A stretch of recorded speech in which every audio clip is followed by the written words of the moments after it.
اپنے تعلقات براہ راست رکھو، بیچ میں والوں سے، درمیان والوں کی باتوں پر اعتماد کے ذریعے سے اپنے رشتوں کو متاثر نہ کرو۔ اللہ تبارک و تعالی اس رشتے کو مبارک فرمائے، مقبول فرمائے۔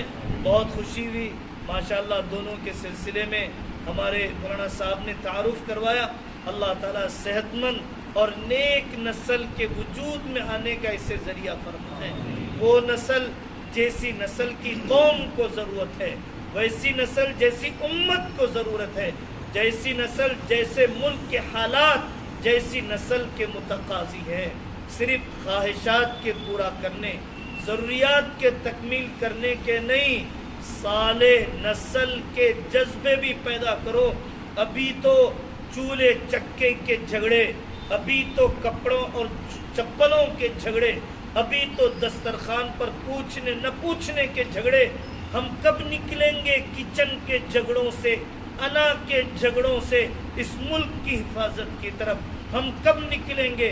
اونچی کاموں کی طرف کب آئیں گے؟ اونچے عزائم کی طرف۔ ابھی تو ڈالر اور ریال کے گھٹیا اور کم درجے کے جذبات پر ہی آنسو ضائع، میری ماں کے آنسو، میری بیوی کے آنسو، میری بہن کے آنسو، سب کے آنسو ضائع ہو رہے ہیں۔ کبھی قرآن پر یہ آنسو نکل جاتے، کبھی سجدے پر یہ آنسو نکل جاتے، کبھی امت کی بے دینی پر یہ آنسو نکل جاتے، کبھی تہجد میں آنسو نکل جاتے۔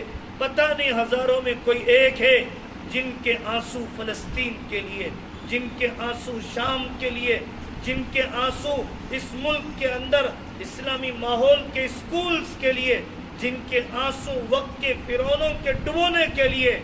اس لیے میرے عزیزو، اپنے آنسوؤں کے رخ کو بدلو، اپنی تمناؤں تنہائیوں کے رخ کو بدلو۔ اللہ تبارک و تعالی ہم سب کو اس کے لیے قبول فرمائے۔ وآخر دعوانا ان الحمدللہ رب العالمین۔ تبارک و تعالی نے ایک فرض یہ رکھا ہے کہ ایجاب کیا جائے، میں نے قبول کیا، لڑکی کی طرف سے کہا جائے کہ میں نے قبول کیا۔ یہ دو ارکان ہیں، یہ دو فرض ہیں نکاح کے، اور مہر کا دیا جانا واجب ہے، دو گواہوں کا رکھا جانا واجب ہے، مسجد میں کیا جانا سنت ہے۔ اعلنوا النکاح وجعلوہ فی المساجد، نکاح کا اعلان کرو اور مسجد میں نکاح کرو۔ اعلان کرنے کا طریقہ گھروں پر لائٹ کا لگانا نہیں، اعلان کرنے کا طریقہ سڑکوں کو جام کرنا نہیں، اعلان کرنے کا طریقہ بینڈ باجے نہیں، اعلان کرنے کا طریقہ بوڑھوں کی نیند حرام کرنا نہیں، اعلان کرنے کا طریقہ مسجد کے مصلیوں کی دعا کا لینا۔ اعلنوا النکاح وجعلوہ فی المساجد، مہر کے ادا کرنے کا اہتمام ہونا چاہیے۔ مہر کے بارے میں حضرت رسول اللہ صلی اللہ علیہ وسلم نے فرمایا، جو مہر طے کرے اور انتظام کے بغیر مر جائے، اللہ کے یہاں زانی اٹھایا جاتا ہے، اور جو آدمی قرض لے اور انتظام کے بغیر مر جائے، اللہ کے یہاں چور اٹھایا جاتا ہے۔ قاضی صاحب کے کاغذات میں نکاح کرنے والا اور اللہ کے یہاں زنا کرنے والا مہر ادا نہ کرنے کی وجہ سے، ابھی میں نے دیکھا کہ نقدی ادا کر دیا گیا۔ حضرت رسول اللہ صلی اللہ علیہ وسلم نے حضرت علی رضی اللہ عنہ سے فرمایا کہ علی، اپنی گھر والی سے ملاقات سے پہلے ان کے مہر کا حصہ ادا کر دینا، ان کے مہر کا حصہ ادا کر دینا۔ یہ نکاح کے واجبات ہیں، یہ نکاح کے فرض ہیں، یہ نکاح کی سنتیں ہیں، لیکن اس کے علاوہ جو کچھ ہمارے پاس سانچک سے لے کر جمعگیوں تک کیا جاتا ہے وہ ہندوانہ طریقے ہیں، اس میں کوئی شک نہیں ہے۔ میری گھر کی عورتیں کرتی ہیں تب بھی غیروں کے طریقے ہیں، عقیقے کے نام پر کرتی ہیں تب بھی وہ سانچک اور مانجے ہندوانہ رسمیں ہی ہیں۔ بارات کی رسم خالص غیروں کی رسم ہے کہ میں لانے کے لیے جا رہا ہوں اپنی بیوی کو، اوباش من چلے آوارہ قسم کے نوجوانوں کی ایک بھیڑ کو لے کے جا رہا ہوں، اپنی بیوی کو لانے جا رہا ہوں۔ یہ میری غیرت کے خلاف ہے کہ میری نگاہ کے پڑنے سے پہلے ویڈیوگرافروں کی نگاہ پڑ جائے، میری نظر کے پڑنے سے پہلے نامحرم چچا زاد خالہ زاد بھائیوں کی نگاہ پڑ جائے، یہ ایمان والے کی غیرت کبھی اس کو گوارا نہیں کر سکتی ہے۔ یہ بات صحیح ہے، تاریخ کے لکھنے والوں نے صحیح لکھا، ہم نے اس ملک میں غیر مسلموں کو اسلام دیا کم ہے، ان غیروں کی مشرکانہ رسموں کو لیا زیادہ ہے، مشرکانہ رسموں کو زیادہ لیا اور اسلامی مزاج کو ہم نے کم دیا۔ اور میرے عزیزوں، 3 دن تک بات بند کرنا حرام ہے، اور 1 سال تک بات بند کرنا قتل کے گناہ کے برابر، 1 سال تک بات بند کرنا قتل کے گناہ کے برابر۔ یہاں پر جتنے بھائی بیٹھے ہوئے ہیں اور جتنی بہنوں تک آواز پہنچ رہی ہے، رشتے جوڑیے، رشتے جوڑیے۔ تھوڑی دیر کے لیے نیٹ ورک سے رشتہ ٹوٹ جائے، تھوڑی دیر کے لیے الیکٹریشن یعنی تھوڑی دیر کے لیے بجلی نہ آئے، بے قرار ہو جائیں گے، لیکن رشتے کٹے پھٹے ہیں۔ لیکن ایک پارٹنر سے چند کوڑیوں کے لیے، ایک بہن سے چند بالی زمین کے لیے، سسرال سے صرف میں پن کے لیے، لیکن ہم رشتے جوڑنا نہیں چاہتے ہیں۔ اس لیے ہم سب نیتیں کریں، انشاءاللہ ہم سب رشتے جوڑیں گے نا میں سب انشاءاللہ۔